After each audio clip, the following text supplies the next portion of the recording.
So here, same idea. We're just going to distribute. Just got to make sure you distribute to everybody. So again, please do not forget the arrows. The more you get used to this, draw all those arrows from the very get-go, and you won't forget it as you move along in the problem. So we keep multiplying here. We'd be left with negative 28 x to the third, because it's negative 7 times 4, negative 28. Add the 1 and the 2, x to the third. Negative 49 x to the second. And then positive 35. Don't forget the x. That x still comes with it, even though the negative 5 didn't have an x. Negative times negative gave us a positive 35. That's it. That's our answer. Nothing too crazy there. Press pause. Try this second one on your own. All right, now that you've given it a shot, let's see if you got it right. So you should have negative 12x to the ninth minus 14x to the seventh and negative 2x to the fifth. There's your final answer for letter B there.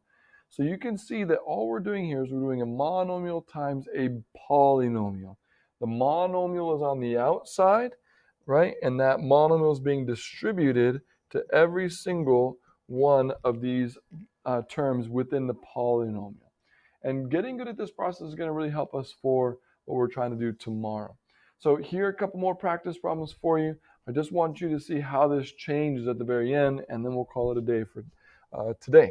So if we distribute, right, we end up here with 20x to the fourth plus 8x to the third minus 20x to the second. And now we got to do that again. We distribute this time right here, right? Don't forget about this last guy hiding behind, okay?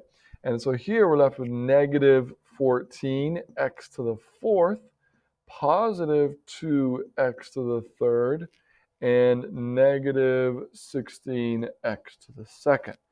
Now you might think you're done, but you are not. And the reason why is because now we actually have like terms, right?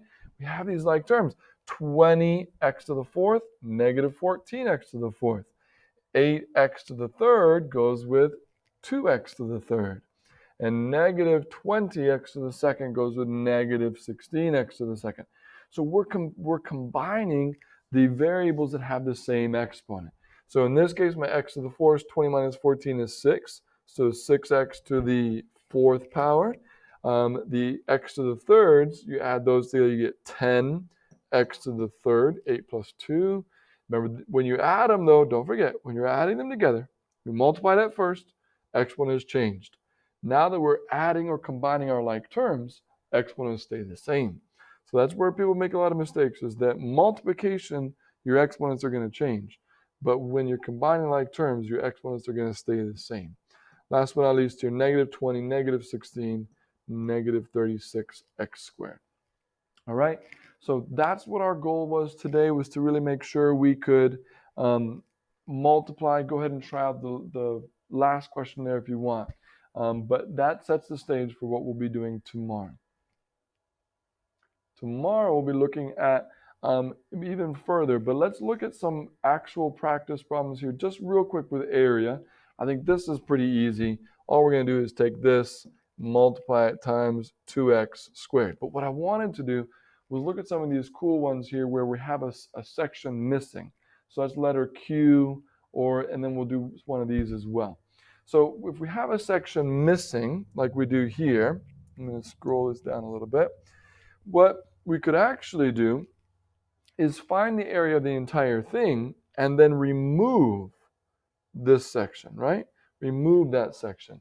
So that's one of our options. Or we could divide this into smaller sections, right?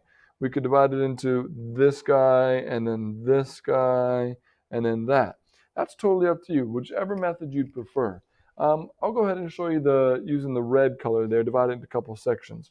So here's section number 1, section number 2, and then section number 3.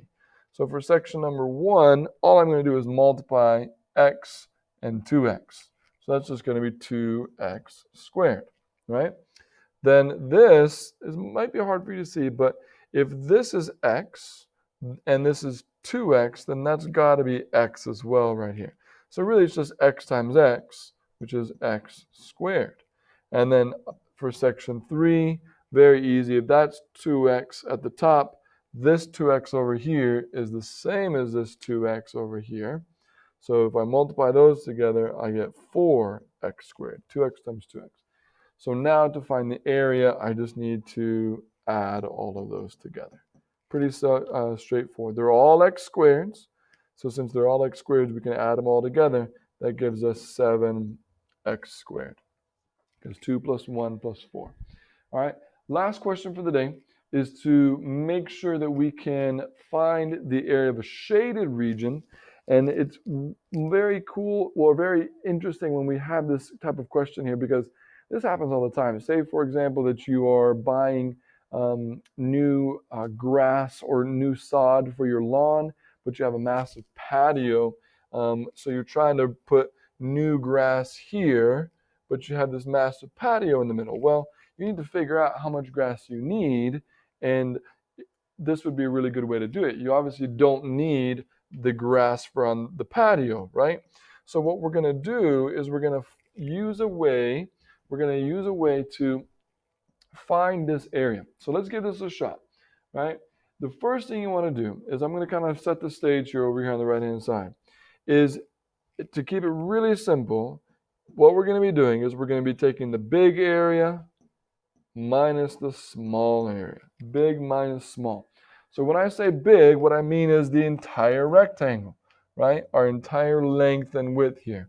So this would be, the big area would be 9x, that's my height, times my width or my length is 16x plus 5, right? So if I multiply those together, 9 times 16, if I do 9 times 10, I get 90. And then 9 times 6 is 54. So that, add those together, I get 144. 144 x squared plus 9 times 5, 45. So 45x. Okay? So that's the big, if you want to label it, right? That's the area of the entire thing, right? That's the area of the entire rectangle. But that includes this space right here. Well, we need to take that space out. We want to remove it. So that space we need to find the area of. And we can do that by simply multiplying those dimensions together. 4x times 7x minus 2. So if we do that, we're left with 28x squared minus 8x. So now that we've got both of these dimensions or both of these areas, we now subtract them like I was talking about over here.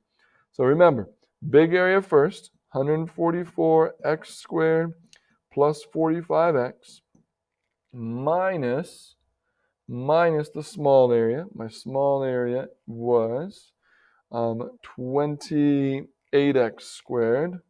Oops. 28x squared minus 8x.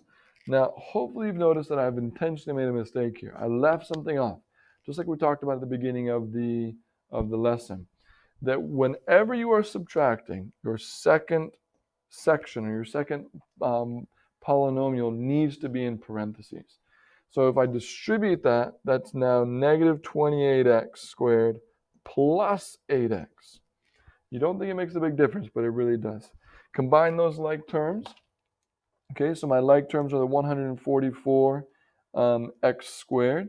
So 144 minus the 28. That's going to leave me with 116 x squared. And then the 45x plus 8x leaves me with 53x. So that's the area of just the shaded region, just that shaded region. So just a little bit of help there if that was a bit of a challenge for you. Good luck. Keep practicing. It's going to really help for tomorrow.